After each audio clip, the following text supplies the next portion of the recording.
Hi hello నమస్తే welcome to మనం TV. Vallabhaneni వంశీని అరెస్ట్ చేసిన విషయం అందరికీ తెలిసిందే. అయితే ఎందుకు జగన్మోహన్ రెడ్డి కానీ క్లోజ్ ఫ్రెండ్ అయిన కొడాలి నాని గాని అతన్ని పరామర్శించట్లేదు. అయితే వల్లభనేని వంశీ అరెస్ట్ విషయంలో మరిన్ని అప్డేట్స్ తెలుసుకుందాం. ఇప్పుడు మనతో ఉన్నారు senior political analyst Ravindra Babu గారు. నమస్తే సార్. నమస్తే రమ్య. సార్, వల్లభనేని వంశీకి క్లోజ్ ఫ్రెండ్ కొడాలి నాని. జగన్మోహన్ రెడ్డి కూడా ఆయనకి మనకి. అయితే వీళ్ళెందుకు అతన్ని పరామర్శించట్లేదు సార్ అరెస్ట్ అయిన తర్వాత? ఇప్పుడు ఆంధ్రప్రదేశ్ రాష్ట్రం మొత్తం ప్రజలంతా కూడా కొంత ఆనందాన్ని వ్యక్తం చేస్తున్న సందర్భం. కొంత 2 డేస్ నుంచి తీవ్రంగా చర్చించుకుంటున్న విషయం, టాపిక్, ట్రోల్ అవుతున్న అంశం వల్లభనేని వంశీ మాజీ ఎమ్మెల్యే అరెస్ట్ చేసిన సంఘటన. యెస్. దీన్ని పార్టీలకు అతీతంగా నిష్పక్షపాతంగా ఏం జరిగింది? ఎందుకంటే ఇప్పుడు చర్చ ఏం జరుగుతుందంటే అక్రమ అరెస్ట్ అని ఒక పార్టీ వాళ్ళు, సక్రమ అరెస్ట్ అని ఇంకొక పార్టీ వాళ్ళు, రకరకాలుగా చర్చలు జరుగుతూ ఉన్నాయి. దీన్ని పార్టీలకు అతీతంగా నిష్పక్షపాతంగా విశ్లేషణ చేద్దాం. షూర్. వల్లభనేని వంశీ బేసిక్గా 2014, 2019 ఎలక్షన్లో ఎమ్మెల్యేగా గన్నవరం గెలుపొందడం జరిగింది. 2019లో టీడీపీ నుంచి గెలుపొంది వైఎస్ఆర్ కాంగ్రెస్ పార్టీలో జాయిన్ అయ్యాడు. ఎందుకంటే అప్పట్లో అది అధికారంలో ఉంది కాబట్టి ఆంధ్రప్రదేశ్లో. ఓకే. పర్వాలే, ఆయన ఇష్టం, ప్రజాస్వామ్యబద్ధంగా జాయిన్ అయితే ఏ పార్టీ అయినా ఆయన ఇష్టం. అది వదిలేస్తే ఆయన 5 సంవత్సరాలు వైఎస్ఆర్ కాంగ్రెస్ పార్టీలో ఉన్నప్పుడు 2019 నుంచి 24 వరకు చెయ్యని అక్రమాలు లేవు. అన్ని రకాల అక్రమ కేసులు ఆయన మీద ఉన్నాయి. అది జగనన్న కాలనీలో అక్రమాలు కావచ్చు, ఈ భూమిలో నుంచి లాక్కోవటం వేరే వాళ్ళ భూమి కావచ్చు, లేదా కాంట్రాక్టర్సు, ఇండస్ట్రియలిస్ట్ దగ్గర నుంచి బెదిరించి పైసలు లాక్కోవటం కావచ్చు, కోలంపల్లి అనే ఒక విలేజ్లో 9 ఎకరాల రైతు నుంచి కబ్జా పెట్టడం కావచ్చు, గ్రావెల్ తవ్వకాలు కావచ్చు, ఇసుక తవ్వకాలు కావచ్చు, ఇట్లా లెక్కలేనన్ని అక్రమ కేసులు ఆయన మీద ఉన్నాయి. ఓకే. వైఎస్ఆర్ కాంగ్రెస్ పార్టీ అధికారంలో ఉన్నంత కాలం వాళ్ళు ఏమీ దీన్ని టచ్ చేయలేదు. సో వీళ్ళంతా కూడా వైఎస్ఆర్ కాంగ్రెస్ పార్టీలోకి జాయిన్ అయిన తర్వాత ఈ అక్రమాలు లేదా జగన్ కళ్ళల్లో ఆనందం చూడటం కోసమో తెలియదు కానీ చేయరాని పనులన్నీ చేయటం ఒక వంతు అయితే, అసభ్యంగా ఎవరు మాట్లాడకూడని భాషని వాడి, మరీ ముఖ్యంగా నారా చంద్రబాబు నాయుడు గారు కానీ, వాళ్ళ వైఫ్ని కానీ, లోకేష్ బాబుని అవును. కానీ, పవన్ కళ్యాణ్ని కానీ విపరీతమైన భాష వాడి హింసించి మాట మనకు అందరికీ తెలుసు. మనం చెప్పుకోలేని భాష వాడారు. రాజకీయాల్లో ఇటువంటి భాష అనేది మొదలుగా ప్రారంభమైంది వీళ్ళతోనే. దీన్ని బూతు మంత్రులు అని కూడా ఒక పేరు ప్రఖ్యాతులు సంపాదించారు. ఓకే. మరీ ముఖ్యంగా కొడాలి నాని అసెంబ్లీ స్థాయిలో నారా చంద్రబాబు నాయుడు గారి భార్యని ఉద్దేశించి తీవ్రమైన ఆరోపణలు చేశారు. యెస్. ఇక్కడ ఇంకొక అంశం ఏంటంటే, ఇదే భాషని, ఇదే సబ్జెక్ట్ని వల్లభనేని వంశీ అసెంబ్లీలో కాకుండా బయట ప్రెస్ మీట్లో తీవ్రమైన పదజాలం, అసభ్యంగా మాట్లాడాడు. ఓకే. అసెంబ్లీలో మాట్లాడిన దాని మీద కొడాలి నాని మీద కేసు పెట్టడానికి లేదు. ఎందుకంటే అది అసెంబ్లీ ప్రెమిసెస్లో మాట్లాడారు కాబట్టి. కానీ వల్లభనేని వంశీ బయట పబ్లిక్గా విపరీతంగా మాట్లాడిన భాష మనం చూసాం. అది ఆక్షేపణ అయిన విషయం. ఆంధ్రప్రదేశ్ ప్రజలంతా కూడా తీవ్రంగా పరిగణించారు ఆ విషయాన్ని. ఇప్పుడు వల్లభనేని వంశీని అరెస్ట్ చేసినప్పుడు విషయం ఏంటంటే, 2023 ఫిబ్రవరి 20వ తారీఖు గన్నవరం తెలుగుదేశం పార్టీ ఆఫీస్ మీద విధ్వంసకాండ జరిగింది. ఈ విధ్వంసానికి వెనకుండి story, screenplay, direction Vallabhaneni Vamsi అనేది ఒకటి ఎస్టాబ్లిష్ అయింది. అప్పుడు ఆ ఆఫీసులో వస్తువులన్నీ విరగొట్టడం, పగలగొట్టడం, కంప్యూటర్స్ పగలగొట్టడం, ఆ ఆఫీసులో పనిచేసే వాళ్ళ మీద తిట్టడం, ఆఫీసు బయట 8 కార్లు ఉంటే 8 కార్లు విధ్వంసం చేసి పగలగొట్టడం. ఆ టైంలో అప్పట్లో టీడీపీ లీడరు, ఇప్పుడు కూడా పట్టాభి అనే ఒక అతను ఉంటే ఆయన వెళ్తే ఆయన్ని అక్రమంగా ఉల్టా కేసు పెట్టి టార్చర్ చేసి కొట్టడం, రకరకాల సంఘటనలకు పాల్పడ్డారు. సరే, ఆయన గవర్నమెంట్లో ఉన్నప్పుడు కేసు టేకప్ చేయలేదు. ఎన్డీఏ గవర్నమెంట్ వచ్చింది, రోజులు ఎప్పుడు ఒకలాగా ఉండవు కదా. ఎన్డీఏ గవర్నమెంట్ వచ్చిన తర్వాత అది కేసు టేకప్ చేశారు. మీన్ వైల్ ఏం జరిగిందంటే, ఆ కేసులో total accused 88, Vallabhaneni Vamsi accused 71. So ఈయన కోర్టు ద్వారా ఉపశమనం పొందాడు, బెయిల్. ఓకే. సో ఈయన అరెస్ట్ చేయొద్దు, బెయిల్ విచారణలో ఉంది అన్నారు. అందుకని ఈయన మీదకి ఇంతవరకు అది ఏమి పరిణామాలు జరగల. ఓకే. సో ఈయన అట్లా ఉంటే A71 కాబట్టి ఈయన మీద ఎప్పుడు ఇన్వెస్టిగేషన్ చేసి అరెస్ట్ చేస్తారో it takes its own time కాబట్టి ప్రశాంతంగా ఉండేది. రెండోది, ఈ నెల ఫిబ్రవరి 20వ తారీఖు ఆయన బెయిల్ పిటిషన్ విచారణ ఉంది. ఒకవేళ బెయిల్ వచ్చేదో రాదో తెలిసి ఉండేది. ఈయన క్రిమినల్ మెంటాలిటీకి నిదర్శనం ఏంటంటే, ఆ కేసును మొత్తాన్ని ఎవరైతే పిటిషన్ కేసు పెట్టాడో సత్యవర్ధన్ అని ఎస్సీ సంబంధించిన ఒక వ్యక్తి, గన్నవరం తెలుగుదేశం ఆఫీసులో కంప్యూటర్ ఆపరేటర్గా పనిచేస్తున్న వ్యక్తి కేసు పెట్టాడు. ఆయన్ని కిడ్నాప్ చేసి, బెదిరించి, టార్చర్ చేసి, భయపెట్టి, రకరకాల హింసలకి పాల్పడి పైసలు ఇస్తామని బెదిరించి 2 ఆప్షన్స్ ఇచ్చారు. నువ్వు కేసు విత్డ్రా చేసుకుంటే పైసలు ఇస్తాం, విత్డ్రా చేసుకోకపోతే చంపేస్తాం అని బెదిరించి అరెస్ట్ చేసిన సత్యవర్ధన్ అనే అతన్ని తాడేపల్లిగూడెం, వైజాగ్, హైదరాబాదు రకరకాల ఏరియాలో తిప్పి టార్చర్ చేసి బలవంతంగా ఒప్పించి వాళ్ళ కారులో black colour Scorpio car number 5005లో వల్లభనేని వంశీ అనుచరులే కోర్టు దగ్గరికి తీసుకొచ్చి ఆ కేసును విత్డ్రా చేసుకునేటట్టు చేశారు. ఇవన్నీ టెక్నికల్ ఎవిడెన్సెస్ వాళ్ళు పోలీసు వాళ్ళు సేకరించడం జరిగింది. ఎందుకంటే టెక్నాలజీ బాగా డెవలప్ అయింది. వీడిని ఎక్కడెక్కడ తిప్పారు, ఏ కారులో తిప్పారు, ఎవరెవరు తిప్పారు, రామకృష్ణ అని లక్ష్మీపతి అన్న అతను వల్లభనేని వంశీ అనుచరులు. ఇప్పుడు ఈ కేసులో A7 A8గా ఉన్నవాళ్ళు వాళ్ళను పట్టుకొని వీళ్ళను మొత్తం కిడ్నాప్ వ్యవహారం అంతా వెలుగులోకి తెచ్చారు. సబ్సిక్వెంట్గా సత్యవర్ధన్ వాళ్ళ బ్రదర్ కిరణ్ కేసు పెట్టాడు, వీళ్ళని కిడ్నాప్ చేశారు సత్యవర్ధన్ అని. వీళ్ళ బాధ పడలేక సత్యవర్ధన్ కేసు విత్డ్రా చేసుకున్నారు. అప్పుడు తెలుగుదేశం పార్టీ శ్రేణులు తీవ్రంగా స్పందించారు దాని మీద. ఎందుకు కేసు విత్డ్రా చేసుకున్నారు, ఇంత అలసత్వం వహించడానికి 7 నెలల నుంచి కేసు జరుగుతూ ఉంటే ఈ విధంగా తీసుకోవడం అనేది లోకేష్ గారిని, Chandrababu Naidu, NDA government serious గా తీసుకున్నారు. అయితే ఇది సార్ నారా లోకేష్ గారి రెడ్ బుక్ ప్రకారమే ఇది అరెస్ట్ చేశారు, ఇది అక్రమ అరెస్ట్ అంటున్నారు, ఇది ఎంతవరకు నిజం? అక్రమ అరెస్ట్ అంటే తెలుగుదేశం పార్టీ గన్నవరం ఆఫీసులో ధ్వంసం కేసులో ఈయన బెయిల్ మీద ఉన్నాడు కాబట్టి అరెస్ట్ చేస్తే అక్రమం. కానీ విషయం రావాల్సింది ఏంటంటే ఈయన్ని ఆ కేసులో అరెస్ట్ చేయలేదు, నంబర్ 1. నంబర్ 2, ఈయన అరెస్ట్ చేసింది ఏంటంటే కేసు నంబర్ 86/2025. ఈయన మీద పెట్టిన సెక్షన్లు ఏంటంటే section 140, section 351, section 308 plus atrocity case. ఇవన్నీ కూడా నాన్ బెయిలబుల్ కేసెస్. అయితే సార్ అట్రాసిటీ లాంటి కీలకమైన కేసు ఉంది కదా, ఇతనికి అసలు బెయిల్ వచ్చే అవకాశం ఉందంటారా? బెయిల్ ఎట్టి పరిస్థితుల్లో వచ్చే అవకాశం లేదు, ఎందుకంటే ఇవన్నీ కూడా నాన్ బెయిలబుల్ కేసెస్. వీటి మీద ఒకవేళ కన్వెన్షన్ కనుక శిక్ష విధిస్తే మినిమం 10 సంవత్సరాలు లేదా లైఫ్ ఇంప్రిజన్మెంట్ జరిగే అవకాశం ఉంది. అటువంటి కేసులు ఇవన్నీ కిడ్నాప్, బెదిరించడం లేదా అట్రాసిటీ కేసులు ఇవి ఏదైనా ఈ సెక్షన్స్ ఏదైతే వాళ్ళు పెట్టారో. రెండో అంశం మనం పరిశీలించినట్టయితే పోలీసులు సబ్మిట్ చేసిన ప్రిపేర్ చేసిన రిమాండ్ రిపోర్ట్లో నేను చదివాను. అందులో విస్తుపోయే అంశాలు రిమాండ్ రిపోర్ట్ ఎంత క్లియర్గా ఫ్రేమప్ చేశారంటే ఈయన మీద రాసిన రిమాండ్ రిపోర్ట్లో వర్డింగ్ ఏంటంటే notorious criminal Vallabhaneni Vamsi. Notorious criminal ఎందుకంటే ఆయన మీద 16 క్రిమినల్ కేసులు ఉన్నాయి కాబట్టి నోటోరియస్ క్రిమినల్ ఈయన బెయిల్ ఇస్తే సాక్షుల్ని ప్రభావితం చేస్తాడు, బెయిల్ ఇవ్వద్దు అని రిమాండ్ రిపోర్ట్లో ప్రిపేర్ చేశారు. సో అరెస్ట్ చేయడానికి వెళ్ళినప్పుడు వల్లభనేని వంశీ కొంత నాటకీయ పరిణామాలు చేశాడు. 1 అవర్లో దాకా బయటికి రాకుండా బాత్రూంలో ఉండి ఫోన్ ఎవరెవరికో ఫోన్ చేశాడు, తర్వాత వాళ్ళు మీడియాని పిలిపించాడు, ఇవన్నీ హంగామా చేశాడు.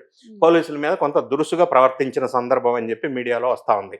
అక్కడి నుంచి విజయవాడ తీసుకొచ్చిన తర్వాత పోలీస్ స్టేషన్లో 8 అవర్స్ ఆయన్ని ఇన్వెస్టిగేషన్ చేశారు, ప్రిలిమినరీగా ఆయన దగ్గర నుంచి విషయాలు రాబట్టడం కోసం. ఆ టైంలో వాళ్ళ భార్య కూడా పోలీస్ స్టేషన్ బయట కొంత ప్రెస్తో మీడియాతో మాట్లాడటం జరిగింది. అయినప్పటికీ కూడా ఉదాసీన వైఖరితో ఆమెని, వాళ్ళ భార్యని, వాళ్ళ లాయర్ని కూడా పోలీస్ స్టేషన్ లోపలికి అనుమతించారు. అయితే వీళ్ళ భార్య కూడా జగన్మోహన్ రెడ్డికి కాల్ చేసింది అనేది కూడా వినిపిస్తుంది. ఆ పోలీస్ స్టేషన్ ఈ నేపథ్యంలో వల్లభనేని వంశీ ఎవరెవరికి కాల్ చేశారు అనేది తెలియాల్సిన అవసరం ఉంది. రెండోది వాళ్ళ భార్య కూడా జగన్ రెడ్డికి కాల్ చేశారా, కొడాలి నానికి కాల్ చేశారా అనేది కాల్ డేటా వల్ల తెలియాల్సిన అవసరం ఉంది. సో ఈ విషయాలన్నీ ఇట్లా ఉన్నప్పుడు, కేసు ఇంత క్లియర్గా ఎస్టాబ్లిష్ అయినప్పుడు, నాన్ బెయిలబుల్ సెక్షన్స్లో ఆయన ఇరుక్కున్నప్పుడు, ఆయన గోతిని ఆయన తవ్వుకున్నప్పుడు, సపోజ్ ఈయన కిడ్నాప్ వ్యవహారం కనుక చేయకుండా ఉంటే గన్నవరం టీడీపీ ఆఫీస్ విధ్వంస కేసు, పాత కేసు అట్లా ఉండుంటే ఈయన ఈరోజు అరెస్ట్ అయి ఉండేవాడు కాదు. అందుకే ఈయన గోతి ఈయన తవ్వుకొని కిడ్నాప్ చేసి ఆ కేసుల్లో ఇరుక్కున్నాడు. తర్వాత జైలుకి వెళ్ళినప్పుడు కూడా జైలు అధికారులను కూడా కొంత హింసించాడని చెప్పి విషయాలు బయటకు వస్తా ఉన్నాయి. మాకు వెస్టర్న్ వాష్రూమ్స్ కావాలి అని, వాష్రూమ్స్ సపరేట్ కావాలా, లేకపోతే నాకు బ్యాక్ పెయిన్ వస్తుంది, మంచం కావాలా, కాట్ కావాలా, రకరకాల కోరికలు కోరినట్టుగా వాళ్ళు చెప్తా ఉన్నారు. సో దానికి జైలు అధికారులు మెడికల్ టెస్ట్ కావాలంటే చేపిస్తాం, ఏదైతే సపరేట్ వసతులు ఉన్నాయో అవన్నీ మేము ఇవ్వలేము, కోర్టు ద్వారా తీసుకోవాలని చెప్పారు. తర్వాత ఈయన వాళ్ళ జైలు అధికారుల మీద, పోలీసు అధికారుల మీద కొంత దురుసుగా ప్రవర్తించిన సందర్భం లేదా శాపనార్థాలు పెట్టిన సందర్భం బయటకు వచ్చింది. మట్టి కొట్టుకుపోతారు, మిమ్మల్ని ఎవరిని వదలను, మీ సంగతి చూస్తా అని బెదిరించిన సంఘటనలో పోలీసు వాళ్ళు బయటికి చెప్తున్న విషయం బయటకు వచ్చింది. ఇంత అసహనానికి గురి కావటానికి కారణం ఏంటి? ఈయన ఇంట్లో అరెస్ట్ చేసిన సందర్భంలో ఎవరెవరికి ఫోన్ చేశాడు, ఆ ఫోన్ చేసిన సందర్భంలో వాళ్ళని ఏం రిక్వెస్ట్ చేశారు, ఈ విషయాలు కొన్ని బయటకు వస్తూ ఉన్నాయి. సబ్జెక్ట్ టు కరెక్షన్ మనకు కరెక్ట్గా తెలియదు కాబట్టి ఊహాగానాలు ఏం జరుగుతున్నాయంటే ఆయన కొడాలి నానికి ఫోన్ చేశాడని, సజ్జల రామకృష్ణారెడ్డికి ఫోన్ చేశాడని, లేదా జగన్ రెడ్డికి ఫోన్ చేశాడని, ఈ అరెస్ట్ అవుతూ విజయవాడ వచ్చే సందర్భంలో విధ్వంసం సృష్టించమని ఏమన్నా ఫోన్ చేశాడా అన్న విషయం తెలియాల్సిన అవసరం ఉంది. ఈ కేసులో ఇప్పుడు పోలీసు వాళ్ళు సీజ్ ద ఫోన్, ఆ ఫోన్ సీజ్ చేసి మాకు ఇస్తే దాని ద్వారా మేము ఇన్వెస్టిగేషన్ తీసుకొని ముందుకెళ్తాం అన్న విషయంలో కోర్టుకు విన్నవించుకోవడం జరిగింది. ఓకే. ఇప్పుడు ఈ స్టేజ్లో ఉన్నప్పుడు పోలీసు వాళ్ళు సెక్షన్ 167 కింద కస్టడీ పిటిషన్ వేశారు ఈరోజు. అదేవిధంగా వల్లభనేని వంశీ లాయర్లు బెయిల్ పిటిషన్ వేశారు. ఇప్పుడు ఏమంటే ఈ కేసు బెయిల్ రాదు, ఒకటి బెయిలబుల్ నాన్ బెయిలబుల్ సెక్షన్. రెండో అంశం, ఈయన చేసిన మిస్టేక్ వల్ల వైఎస్ఆర్ కాంగ్రెస్ పార్టీ శ్రేణుల్లో కూడా ఇతను గొయ్యి తవ్వుకొని ఇతనే పడ్డాడు, తొందరపడ్డాడు, ఈ విషయంలో కిడ్నాప్ చేసి ఇటువంటి ఎన్డీఏ గవర్నమెంట్ ఉన్నప్పుడు ఎందుకు దొరికిపోయాడు, ఈ పొరపాటు పని చేశాడని చెప్పి వైఎస్ఆర్ కాంగ్రెస్ పార్టీలు కూడా ఫీల్ అవుతున్న సందర్భం మనకు కనిపించింది. ఇందాక మీరు అడిగారు ఎందుకు స్పందించట్లేదని. ఎవరు స్పందించట్లేదు. ఆ రాంబాబా కాంబాబా ఎవరో ఒక అతను ఉన్నాడు, ఆయన స్పందిస్తా ఉన్నాడు. తర్వాత కొడాలి నాని ఏమయ్యాడు, ఎందుకు మీడియా ముందుకు వచ్చి ఖండించలేదో తెలియట్లేదు. ఇక వైఎస్ఆర్ కాంగ్రెస్ పార్టీకి చెందిన జగన్ రెడ్డి గారు మొక్కుబడిగా ఒక ట్వీట్ చేశాడు, ఇది అక్రమం అని. అక్రమం అంటే గన్నవరం తెలుగుదేశం పార్టీ విధ్వంసం చేసినప్పుడు ఆయన బెయిల్ మీద ఉన్నప్పుడు అరెస్ట్ చేస్తే ఆ కేసు మీద అది అక్రమం. ఇది సక్రమం కాబట్టి ఇందులో అక్రమం ఎక్కడుందనేది మనకు అర్థం కాని విషయం. అయితే సార్, ఇప్పుడు రఘురామకృష్ణరాజు లాంటి వ్యక్తినే మనకి 3rd డిగ్రీ ఇచ్చారు. అయితే ఇతనికి 3rd డిగ్రీ ఉండే అవకాశం ఉందంట. ఇప్పుడు వాళ్ళ భార్య కానీ లేదా దానికి వల్లభనేని వంశీకి సంబంధించిన వాళ్ళు కానీ ఒక భయం ఎందుకు వ్యక్తం చేస్తున్నారంటే, గతంలో వైఎస్ఆర్ కాంగ్రెస్ పార్టీ గవర్నమెంట్లో ఉన్నప్పుడు తెలుగుదేశం పార్టీకి సంబంధించిన వాళ్ళని కీ పీపుల్ని అక్రమంగా అరెస్ట్ చేయటం ఒకటి, కస్టోడియల్ టార్చర్ పెట్టడం ఒకటి, అది రఘురామకృష్ణరాజు అనుకోవచ్చు, అచ్చెన్నాయుడు కావచ్చు, లేదా అయ్యన్న పాత్రుడు కావచ్చు, లేదా పట్టాభి కావచ్చు, ఇట్లా చెప్పుకుంటూ పోతే లిస్టు పెద్దది ఉంది. వీళ్ళందరినీ కూడా చంద్రబాబు నాయుడు గారితో సహా అక్రమ అరెస్టులు చేయటమే కాకుండా పోలీస్ స్టేషన్లో టార్చర్ పెట్టిన సందర్భం మనం చూసాం. కానీ వల్లభనేని వంశీ విషయం దగ్గరకు వచ్చినప్పుడు వీళ్ళకి ప్రొసీజర్ ప్రకారం నోటీస్ ఇచ్చి అరెస్ట్ చేశారు. ప్రొసీజర్ ప్రకారం ఎస్కార్డ్తో తీసుకొచ్చారు. 24 అవర్స్లో జడ్జి గారి ముందు పెట్టారు. అది కూడా డీవేట్ చేయలేదు. సరే, తర్వాత జైలుకి పంపించారు. ఇప్పుడు మళ్ళీ వీళ్ళు కస్టడీ తీసుకొని విచారణ చేసినప్పుడు ప్రధానంగా ఇక్కడ వినిపిస్తున్న అంశం ఏంటంటే, వల్లభనేని వంశీ గారి ఫోన్ గనక సీజ్ చేసి పోలీసులు తీసుకుంటే ఆయన ఎవరెవరితో ఫోన్లో మాట్లాడాడు, ఏం మాట్లాడారు, అది బయటికి రావాల్సిన అవసరం ఉంది. ఇంకొక అంశం ఏంటంటే, ఇక్కడ ఈయన వైఎస్ఆర్ కాంగ్రెస్ పార్టీలోకి వల్లభనేని వంశీ రావడానికి ప్రధాన సూత్రధారి, పాత్రధారి, వాళ్ళ ఫ్రెండు, పార్ట్నరు, లేకపోతే గురువు, ఇంకేదన్నా అనుకోవచ్చు. ఈ గడ్డం గ్యాంగ్ అంటారు. బూతుల మంత్రి అని కూడా పేరు ప్రఖ్యాతులు పొందిన వ్యక్తి కొడాలి నాని. ఇప్పుడు ఆయన చాలా రోజుల నుంచి పరారీలో ఉన్నాడు, ఎక్కడున్నది తెలియదు.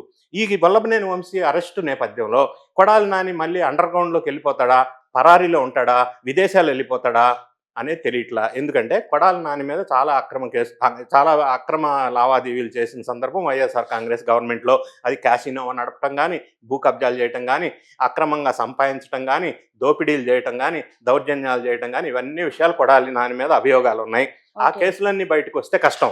రెండోది, వల్లభనేని వంశీ కేసులో కూడా ఇది నాన్ బెయిలబుల్ సెక్షన్స్ పెట్టారు కాబట్టి బెయిల్ దొరకపోవచ్చు. రెండోది, రేపు ఫిబ్రవరి 20వ తారీఖు కోర్టులో బెయిల్ పిటిషన్ విచారణలో బెయిల్ ఎందుకు ఇస్తారు, సాక్షుల్ని ప్రభావితం చేయకుండా ఉంటే బెయిల్ ఇస్తారు, ఒక కండిషన్.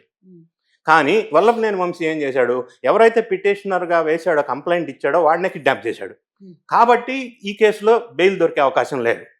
రెండోది, పోలీసు వాళ్ళు ఇప్పుడు ఏం చేస్తారంటే 16 క్రిమినల్ కేసులు ఆల్రెడీ ఉన్నాయి. వాటి మీద ఒక్కొక్కటి బయటికి తీసుకుంటూ పీటీ ఎగ్జిక్యూట్ చేస్తూ ఉంటే ఆ కేసుల మీద ఫర్దర్గా 1 by 1 కేసులు బయటకు వచ్చినప్పుడు వల్లభనేని వంశీ ఫ్యూచర్లో కూడా జైలు జీవితం గడపాల్సిన అవసరం ఉంటుంది లీగల్గా అనేది మనకు అర్థమవుతుంది. అయితే ఈయనకి ప్రాణహాని ఏమైనా ఉండే అవకాశం ఉంది? ప్రాణహాని అంటూ ఉంటే అఫీషియల్గా జైలు అధికారి నుంచి కస్టోడియల్ టార్చర్ లేదనేది అర్థమవుతుంది క్లియర్గా. ఈయన ఉల్టా వాళ్ళ మీద టార్చర్ చేస్తున్నారు కానీ అధికారులు ఈయనేమో టార్చర్ చేయట్లా. రెండో అంశం, ఒకవేళ ప్రాణహాని ఉంటే ఆయన ఫోన్లో ఎవరు మాట్లాడారు, వాళ్ళ సపోర్టు అధికారుల సపోర్ట్ ఉందా, వైఎస్ఆర్ కాంగ్రెస్ పార్టీ కీలకమైన వ్యక్తులతో ఫోన్లో మాట్లాడి సపోర్ట్ టీమ్ని అడిగాడా, లేదా ఏదన్నా విధ్వంసానికి కుట్ర ప్లాన్ చేశాడా, ఇవన్నీ అంశాలు వల్లభనేని వంశీ ఫోన్ ద్వారా బయటకు వస్తే అది వైఎస్ఆర్ కాంగ్రెస్ పార్టీలో కొంతమంది మీద అటువంటి క్లియర్గా ప్రూవ్ అయితే వాళ్ళ వల్ల వల్లభనేని వంశీకి ప్రాణహాని ఉండవచ్చు.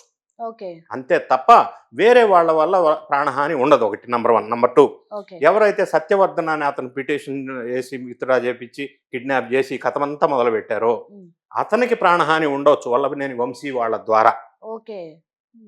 ఈ విధంగా మనం ఆలోచించినప్పుడు చేసిన అక్రమాలు అన్నీ కాకుండా ఇన్ని పనులు చేసిన తర్వాత సక్రమంగా ప్రొసీజర్ ప్రకారం అరెస్ట్ చేసి తీసుకెళ్లి లోపల పెడితే ఈ విధంగా అక్రమ అరెస్టు అని చెప్పి మొక్కుబడిగా స్టేట్మెంట్ ఇచ్చిన కొంతమంది తప్ప వైఎస్ఆర్ కాంగ్రెస్ పార్టీ శ్రేణులు ప్రముఖంగా గర్జించి నిలదీసిన సందర్భం ఈరోజు కనిపించట్లా మనకి. ఓకే. ఎందుకంటే కేసు ఫెయిర్, ట్రాన్స్పరెంట్, ప్రొసీజరల్ పద్ధతిలో అరెస్ట్ చేశారు అనేది విషయం తేటతెల్లమవుతుంది. ఏదేమైనా ఆ వంశీ ఫోన్ అనేది ఆయన ఇంతవరకు సరెండర్ చేయాల పోలీసులకి. ఒకవేళ అది చేస్తే అందులో డేటా అంతా బయటికి తీస్తే వెనక ఎవరున్నారు, ఈయన పాత్ర పోషించాడు, అసలు సూత్రధారి ఎవరు అన్న విషయాలు బయటకు వచ్చినప్పుడు ఇంకా కొంతమంది అరెస్టులు తప్పవు ఈ కేసులో అనే విషయం బయటకు వస్తుంది. ఓకే. దీని తర్వాత నెక్స్ట్ ఇంకొకరు కొడాలి నాని వస్తారా, రోజా వస్తారా, అంబటి రాంబాబు వస్తారా, వాళ్ళ టోకెన్ ఎప్పుడు వస్తుంది అనేది కూడా ఆంధ్రదేశ ప్రజలు చాలా ఆతృతగా ఎదురు చూస్తున్న Yes. సందర్భం. ఎందుకంటే గడిచిన 9 నెలల్లో కేసులు మూమెంట్ లేవు, తొందరగా అరెస్ట్ చేయట్లేదు అని కొంతమంది శ్రేణులు కొంత నిరుత్సాహానికి లోనైన సందర్భం మనం చూసాం. కాకపోతే ఎన్డీఏ గవర్నమెంట్ ఒక నిర్ణయం ఏం తీసుకున్నారంటే జగన్మోహన్ రెడ్డి చేసినట్టుగా మనం చేయొద్దు, అనాధికారికంగా కస్టోడియల్ టార్చర్లు చేయొద్దు, ప్రొసీజర్ ప్రకారం ఎస్టాబ్లిష్ చేద్దామని అనుకున్నారు కాబట్టి కొంత లేట్ అయిన మాట వాస్తవం. ఓకే. లేట్ అయినా కూడా ఈ లా ఫ్రేమ్ వర్క్లో వీళ్ళు చేశారు కాబట్టి బెయిల్ దొరికే అవకాశం లేని కేసుల్లో వల్లభనేని వంశీ ఆయనంతటా ఆయనే ఇరుక్కున్నాడు కాబట్టి ఏలు పెట్టి గెలుక్కొని ఈ విషయంలో బెయిల్ రాదు కాబట్టి ఇంకా ఎవరెవరు ఇటువంటి కేసుల్లో ఇరుక్కుంటారు, నెక్స్ట్ ఎవరు అనే అంశం ఇప్పుడు తీవ్రంగా ఎదురు చూస్తున్న సందర్భం. Okay. Thank you sir. Thank you.